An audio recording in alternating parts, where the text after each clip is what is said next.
Basket பால் விளையாட்டில் கலந்து கொள்வதற்கு முன்பதாக பைபிளை எடுத்து ஜெபித்து முத்தமிடும் காட்சி தற்பொழுது அனைவரையும் பிரமிக்க வைத்துள்ளது. அமெரிக்காவை சேர்ந்த இளம் பாஸ்கெட் பால் வீரர் டியூக் பிரானன் சிறந்த வீரராக கருதப்படுகிறார்.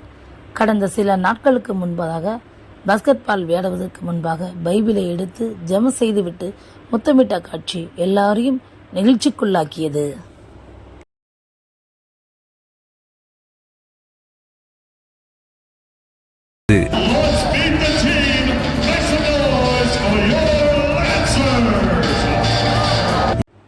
இதை செய்யும் இந்த வாலிபரை நாம் பார்க்கும்போது பைபிளை நேசிப்பது மெய்சிலிர்க்க வைக்கிறது.